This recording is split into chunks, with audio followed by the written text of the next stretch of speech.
Shalom. First and foremost, I want to give all praises, honor, and glory to Yahweh, Bahasham Yahushai, Bahasham, Rechakudash. Double honors to the elders and the apostles of Great Millstone, and peace and blessings to the elect. And this will be just a quick update. We've been following, this whole U.S.-Iran peace talks on the nuclear sites and a possible new nuclear deal as they are making it out to seem. But it looks like here, based on this headline, right, Iran rejects unacceptable U.S. demand to dismantle nuclear sites. Now, the point of this lesson isn't necessarily to focus on this specific rejection, but more so the show that's going on. All right, for lack of a better word, I'll just call it a show. Okay, because these things that happen here, where just was it about a year or so ago, you had both Iran and Israel on the brink of war, right? Going back and forth tit for tat at each other, and then things slowly calm down, right? These are examples of Habakkuk, the second chapter, where it mentions that though it tarry, wait for it, right? Around 2 and 3, though it tarry, wait for it, for it will surely come, it will not tarry. So the tarrying is where you have cases where you'll have something that is definitely prophetic, right? And it looks like we're very, very close to it, but then things sort of it's like the Lord has the angels take their foot off the gas for a bit, let the car roll, and then every so often, they'll hit the gas a bit more. Right, so just when it looks like the car is about to crash right into the one in front of it, then they'll hit the brakes, they'll slow down, give it some space. And as all these things are happening, time is progressing, and you have these other prophecies, these intermediate prophecies, you could say, that are also building up. Because we understand, let me actually go here and get that real quick. I believe this is it's in 2nd Ezra somewhere. See, yep, 2nd Ezra 4, verse 37. And it reads here let me see. Okay. Matter of fact, let me actually start here at 34. So let's look at the whole chapter here. And this is the spirit that Ezra was in, right? Even back then, during his time, he was haven't been revealed or haven't seen the visions of the things to come, both the bitter and the sweet. He was very eager, but also very, disheartened with the judgments that would come. And in his eagerness, right, as it says in verse 33, 2nd Ezra chapter 4, then I answered and said, how and when shall these things come to pass? Wherefore are our years few and evil? And he answered me, the angel that is, saying, do not thou hasten above the most highest, for thy haste is in vain to be above him, for thou hast much exceeded. Did not the souls also of the righteous ask question of these things in their chambers, saying, how long shall I hope on this fashion? When cometh the fruit of the floor of our reward? See, so similar to Ezra and what he was asking in the spirit he was in, you had other men, right, righteous men, which had that same mindset, that same spirit of asking and inquiring and like seeking as to when, because they were aware, right? They knew about this upcoming benefit, this reward. They prophesied about it, right? The various prophets prophesied about a time where the Lord would bring peace. He would turn back the captivity of Israel, and we would live, a nice, fruitful life, right? The scriptures, some prophets mentioned how, everybody's going to have their own vineyard and sit under their tree and basically enjoy life, right? So the prophets of old also hoped on this fashion, like when is that reward coming? Which is what the angel is reiterating here to Ezra to say, you're not the first to be in the spirit. All right, but there is still a time and place for everything. Verse 36, and unto these things, Uriel the archangel gave them answer, and said, even when the number of seeds is filled in you, for he hath weighed the world in the balance, By measure hath he measured the times. That means that, you know, from all the way back during the time of creation up until the ending of the very last prophecy, up until the kingdom, up until all those things, the Lord has measured each of those times. All right, to say, okay, this is the appointed time when this is going to happen. It's going to take this long before this event takes place. Even an example being how long it took for the Lord to bring Israel to drive out the Canaanites out of that land. I believe it. The scriptures mentioned the measure of their evil was then basically full, and then the Lord drove them out. So, as it says here, by measure hath he measured the times, and by number hath he numbered the times, and he doth not move nor stir them until the said measure be fulfilled. So the Lord has already preset at an appointed time when these different things are going to happen. And we see signs of it. And so we know, okay, we're close. All right, it's not too far away. But, you know, seeing a sign doesn't mean that it's going to happen when you think it's going to happen, right? It's going to happen when the Lord has set it up to happen. So I say that to say that going back to the prophecies tarrying, right, and so on.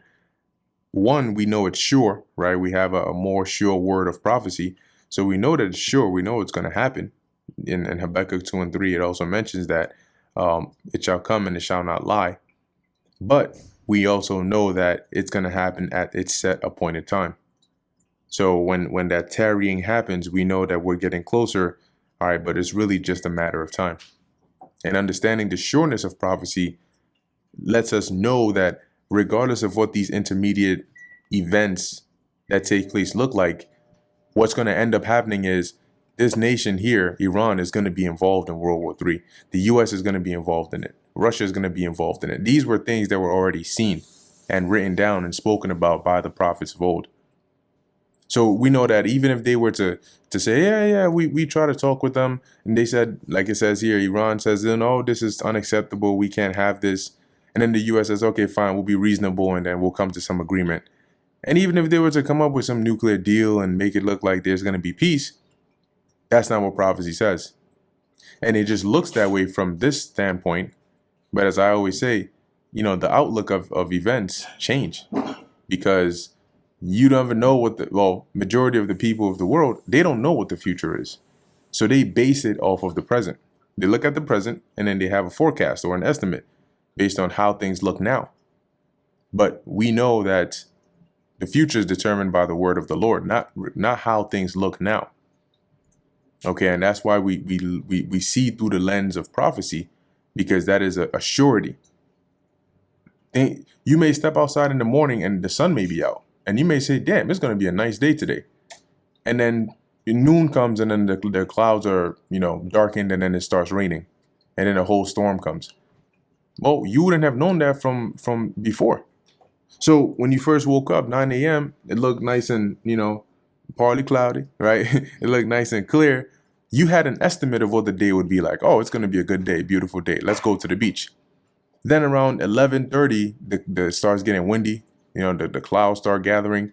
Your estimate has changed. Your forecast has changed. You know, now you're like, oh, maybe we shouldn't have gone to the beach because it doesn't look like it's gonna be a sunny day anymore. Now it looks like it's gonna rain. So today they may say, oh yeah, looks like World War III has been avoided, or you know, it looks like peace has now come because they've signed a trade agreement or they've come to a nuclear deal, and so we don't have to worry anymore. And then a month, a couple of weeks, 2 months down the line, something else unforeseen comes in, and it's like it puts the world in a far more chaotic state than it was even to begin with. And so it's because of that our surety, right, our trust is in prophecy. It's what's already been certified to happen, right, and not so much so based on just, you know, the volatile changes of current events today. They are signals, all right, but they're not, you know, necessarily the end all be all. So it's always good to keep that in mind. Let me read a little bit of this here.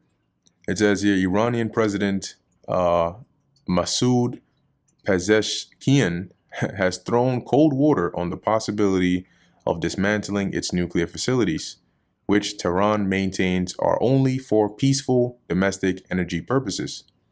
But top U.S. officials have called for just that.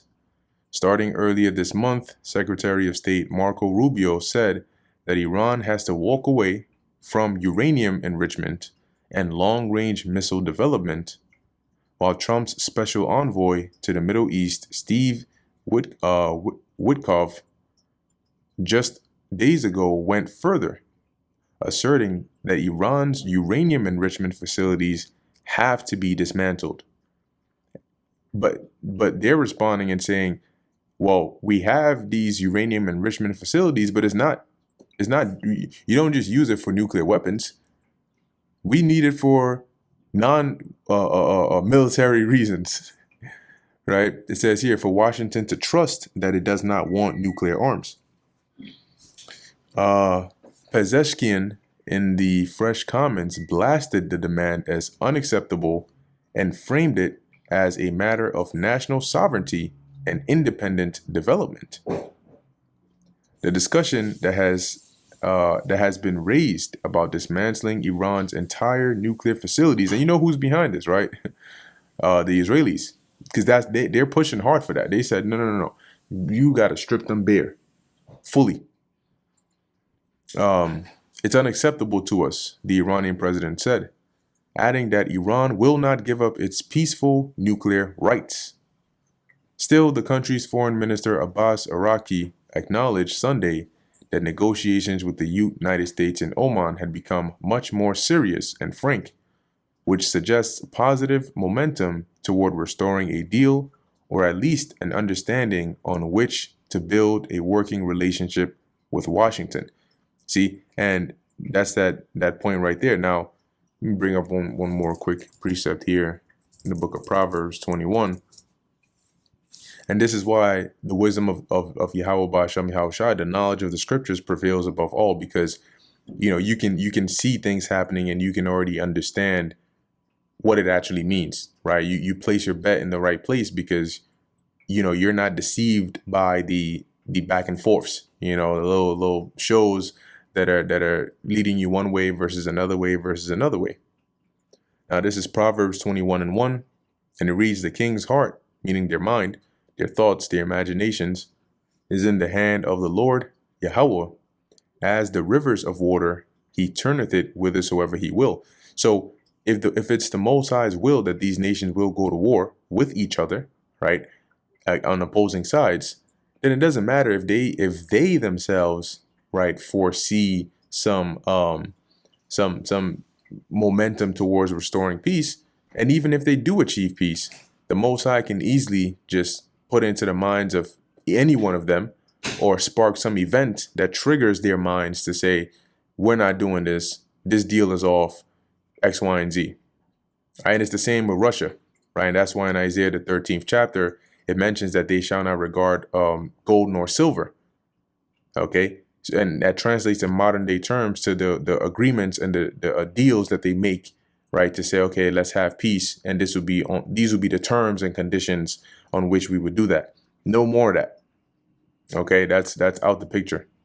No mas. And one example, one last precept I'll get is Romans, the 9th chapter, which shows you that it's not about what these nations or rulers or anybody really thinks or wants to do. Let's see. Yeah, Romans chapter 9, verse, I actually start at 15. For he saith to Moses, I will have mercy on whom I will have mercy, and I will have compassion on whom I will have compassion. So then it is not of him that willeth, nor of him that runneth, but of God that sheweth mercy. See? There we go, verse 17. For the scripture saith unto Pharaoh, even for this same purpose have I raised thee up, that I might shew my power in thee, and that my name might be declared throughout all the earth. Therefore hath he mercy on whom he will have mercy, and whom he will, he hardeneth. So, and that's what the Lord did, right? He hardened Pharaoh's heart. So it didn't matter what Pharaoh thought or what he wanted to do. he ended up doing what the Most High told Moses he was going to do anyway, right? Verse 19, thou wilt say then unto me, why doth he yet find fault? Right, so if it's not up to you, you don't do what you want to do, you do his will, then how can he then turn around and blame you for doing something if he made you do it? Right? For who hath resisted his will? And, that's the main point right there. Nobody has resisted the will of the Lord. So rather than relying on the intents of man and what because all media sources are biased one way or another, it's best to understand that their actions are dictated by their thoughts, and their thoughts are dictated by the Lord. And the Lord dictates their thoughts based on his will. So first understand what is the will of the Lord, and then you'll see the clearer picture as to how will things play out on the world scale. So anyway, with that, I'm going to end it here. Just wanted to highlight that point in there, right? And really emphasize that there's a reason why the Lord had these prophecies preserved. And there's a reason he foretold us about these things before they happened. So that when we start to see these signs in the world, regardless of which side of the spectrum they start to lean towards, we would have a better understanding of what's really, going to happen. So with that, I'm going to end it here. Lord willing, that was edifying and informative to the elect. In closing, I want to give all praises, honor, and glory to Yahweh, Bahasham, Yahweh Shai, Bahasham, Rechak Wadash. Until next time, Shalom.